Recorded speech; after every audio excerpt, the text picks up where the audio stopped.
ધોરણ 12 ફિઝિક્સ વાલા વિદ્યાર્થીઓ ચેપ્ટર નંબર 2 આજે જોઈશું વિદ્યુતભારના તંત્રની સ્થિતિ ઉર્જા વિશે આપણે અભ્યાસ કરીશું. સ્થિતિ ઉર્જામાં કેવી રીતના ફેરફાર થાય છે એના માટે આપણે સ્ટડી કરીશું. તો બે વિદ્યુતભારના તંત્ર માટે પહેલા જોઈએ તો આકૃતિમાં દર્શાવ્યા પ્રમાણે કાર્ટેશિયન યામ પદ્ધતિમાં આપણે બે વિદ્યુતભારો Q1 અને Q2 જેમના સ્થાન સદિશો અનુક્રમે કયા લઈએ છીએ R1 સદિશ અને બીજાનો Q2 વિદ્યુતભારનો R2 સદિશ છે. બંને વિદ્યુતભારના તંત્રના કારણે થતું પરિણામી કાર્ય આપણે શોધીશું. પ્રારંભમાં બંને વિદ્યુતભારો અનંત અંતરે ધારીને બાહ્ય બળ દ્વારા આપેલા સ્થાને લાવવા કાર્યની ગણતરી કરીશું અને આ કાર્ય સ્થિતિ ઉર્જા સ્વરૂપે સંગ્રહિત થાય છે. ધારો કે Q1 વિદ્યુતભારને Q1 વિદ્યુતભાર ક્યાં છે અનંત અંતરેથી આપેલા બિંદુએ લાવવા માટે એટલે કે R1 સદિશ બિંદુએ લાવવામાં આવે છે તેની વિરુદ્ધ એટલે કે કોની વિરુદ્ધ ત્યારે વિદ્યુત ક્ષેત્રની વિરુદ્ધ ત્યારે તેની વિદ્યુત ક્ષેત્રની વિરુદ્ધમાં કાર્ય કરવું પડે છે એટલે કે વિરુદ્ધ કાર્ય કરવું પડે છે પરંતુ વિદ્યુત ક્ષેત્ર હાજર નથી તો W1 બરાબર 0 કોઈ વિદ્યુત ક્ષેત્ર હાજર ના તો કાર્ય કેટલું થાય શૂન્ય થાય છે. આ વિદ્યુતભારના અવકાશમાં વિદ્યુત સ્થિતિમાન Q1 એટલે વિદ્યુતભાર અવકાશમાં કઈ છે Q1 એનું વિદ્યુત સ્થિતિમાન V1 બરાબર 1/4πε0 Q1/R1p સમીકરણ નંબર 2. જ્યાં R1p શું છે તો અવકાશમાં P1 નું Q1 ના સ્થાનથી અંતર દર્શાવે છે. હવે એ જ રીતે Q2 વિદ્યુતભારને અનંત અંતરેથી R2 સદિશે જેટલા બિંદુએ લાવવામાં આવે છે ત્યારે વિદ્યુત ક્ષેત્રની વિરુદ્ધ દિશામાં કાર્ય કરવું પડે. ત્યારે વિદ્યુત ક્ષેત્ર કોના કારણે લાગતું હોય તો Q1 વીજભારના કારણે અહીંયા વિદ્યુત ક્ષેત્ર લાગતું. તો અહીંયા કાર્ય લખ્યા W2 બરાબર Q2 into V1. હવે Q2 તો એમ ના એમ પણ V1 ની કિંમત મૂકી કાઢવાની સમીકરણ 2 તો W2 બરાબર 1/4πε0 Q1 આગળના V1 માંથી આયા Q2 હતા Q1 Q2/R12 જ્યાં R12 એ શું છે બિંદુ 1 અને 2 વચ્ચેનું અંતર છે. આપણે બે વીજભાર છે તો બે વીજભાર સુધી આટલા સુધી જઈ શકાય આગળ જવાની જરૂર નથી. જ્યાં R12 એ બિંદુ 1 2 વચ્ચેનું અંતર છે માટે કહે છે સ્થિત વિદ્યુતીય બળ સરઅક્ષી બળ હોવાથી આ કાર્ય સ્થિતિ ઉર્જા સ્વરૂપે સંગ્રહ પામે છે.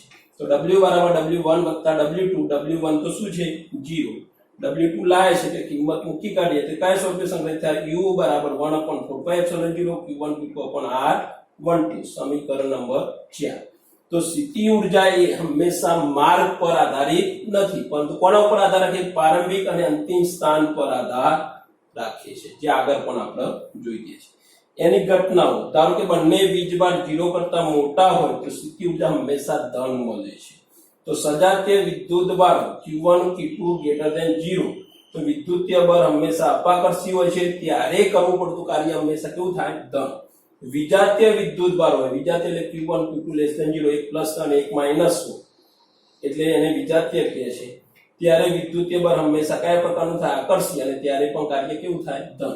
પણ જો માર્ગ ઉલટાવવામાં આવે એનો માર્ગ જે અનંત અંતરથી આપેલા બિંદુ લઈએ તો કાર્ય ધન પણ આપેલા બિંદુથી અનંત અંતરે લઈ જઈએ તો ઉલટો માર્ગે લેતા તો કાર્ય ઋણ થાય અને સ્થિતિ ઉર્જા પણ કેવી મળે છે ઋણ મળે છે. ક્લિયર?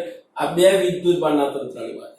પરંતુ પરીક્ષામાં 3 વિદ્યુતભારના તંત્ર માટે સ્થિતિ ઉર્જા શોધો કે તો સેમ ટુ સેમ બે તો ખરા એની આગળ જવું પડે 3 માટે. તો 3 વિદ્યુતભારો અવકાશમાં દર્શાવ્યા પ્રમાણે આકૃતિમાં Q1 Q2 Q3 વિદ્યુતભારો જેમના અનુક્રમે સ્થાન સદિશ R1 સદિશ R2 સદિશ up to R3 સદિશ છે. સેમ પ્રારંભમાં બધા જ વિદ્યુતભારો અનંત અંતરે ધારીને બાહ્ય બળ દ્વારા આપેલા સ્થાને લાવવા માટે કાર્યની ગણતરી ગણીશું. પહેલો ભાગ તો એમના એમ જ આવશે. બીજો ભાગ આટલા સુધી પણ એમ નહીં. તો એ વસ્તુ અહીંયા શોર્ટમાં લખ્યો. ધારો કે Q1 વિદ્યુતભારને અનંત અંતરેથી R1 બિંદુએ લાવવામાં આવે છે ત્યારે કરવું પડતું કાર્ય કેટલું થાય વિદ્યુત ક્ષેત્રની વિરુદ્ધ મતલબ કે વિદ્યુત ક્ષેત્ર હાજર નથી માટે કાર્ય કેટલું થયું શૂન્ય. શોર્ટમાં લખ્યું છે બાકી આ રીતે આખું લખવું પડશે. હવે એ વખતે અવકાશમાં વિદ્યુતભારમાં ઉદ્ભવતું વિદ્યુત સ્થિતિમાન V1 એના એ જ 1/4πε0 Q1/R1p સમીકરણ નંબર 2. જ્યાં R1p શું છે અવકાશમાં P નું Q1 ના સ્થાનથી અંતર દર્શાવે. આ પહેલો ભાગ એમ નહીં બીજો ભાગ અહીંથી Q2 વિદ્યુતભારને અનંત અંતરથી R2 બિંદુએ લાવવામાં આવે ત્યારે વિદ્યુત ક્ષેત્રને વિરુદ્ધ દિશામાં કાર્ય કરવું પડે છે. કાર્ય કેટલું એના સમીકરણ W2 બરાબર Q2 V1. V1 ની કિંમત મૂકી કાઢીએ 1/4πε0 Q1 Q2 R12 સમીકરણ નંબર 3. આટલા સુધી તો કોમન જ છે. અહીંયા એક જ વીજભાર અવકાશમાં છે, ફક્ત બે લાય, ત્રીજો લાય નથી, તો બે વિદ્યુતભાર, તો Q1 Q2 વિદ્યુતભારનો અવકાશમાં વિદ્યુત સ્થિતિમાં બંનેના કારણે સ્થિતિમાં, તો V12 બરાબર શું થાય? V1 plus V2 થાય. પણ આપણે ડાયરેક્ટ લખીએ છીએ 1/4πε0 બ્રેકેટમાં Q1 R1P વત્તા Q2 R2P. 1P અને 2P શું છે? આ તે કહી શકાય અવકાશમાં P નું Q1 ના સ્થાનથી અંતર R1P, P નું Q2 ના સ્થાનથી અંતર R2P કહી શકાય. હવે ત્રીજો વિદ્યુતભાર, આ બે ભાગ પતી ગયા, ત્રીજો સેમ ટુ સેમ. Q2 વિદ્યુતભારને અનંત અંતરેથી આપેલા બિંદુએ લાવવા માટે વિદ્યુત ક્ષેત્રની વિરુદ્ધ દિશામાં કાર્ય કરવું પડે છે. કેટલું કાર્ય થાય? W3 બરાબર Q3. સ્થિતિમાન ઉપરનું આવે V12. જ્યારે અહીંયા કાર્ય શોધતા હતા તો એનું વિદ્યુત સ્થિતિમાન એના ઉપર નાનું લેવું. અહીંયા W3 માં શોધો તો એના ઉપર નાનું લેવાય V12. તો Q3 V12 ની કિંમત મૂકો તો Q3 વડે આ બંને પદ ગુણાઈ જશે. તો આપણે અંદર ગુણીને સાદુરૂપ આપે છે ડાયરેક્ટ W3 બરાબર 1/4πε0 Q1 Q3 R13 plus 1/4πε0 Q2 Q3 R23 સમીકરણ નંબર 5 કહીએ છીએ. હવે તંત્રનું કુલ કાર્ય, ત્રણેય કાર્યનો સરવાળો W1 W2 અને W3, ત્રણેય કાર્યનો આપણે સરવાળો કરીશું. ત્રણેય કાર્યોની અંદર પ્લસ કરી નાખો તો 0 plus 1/4πε0 Q1 Q2 R12 plus 1/4πε0 Q1 Q3 R13 plus 1/4πε0 Q2 Q3 R23 સમીકરણ નંબર 6. હવે સ્થિત વિદ્યુતીય બળ સંરક્ષી બળ હોવાથી આ કાર્ય સ્થિતિ ઊર્જા સ્વરૂપે સંગ્રહ પામે છે. તો એના U બરાબર એના સંજ્ઞા સ્વરૂપે લખીએ U12 U13 અને U23.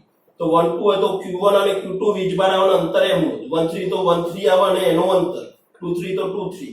રિપીટ ફરી પદ થતું નથી. તો U બરાબર પરિણામી સ્થિતિ ઊર્જા U બરાબર 1/4πε0 Q1 Q2 R12 plus 1/4πε0 Q1 Q3 R13 plus 1/4πε0 Q2 Q3 R23 સમીકરણ નંબર 7.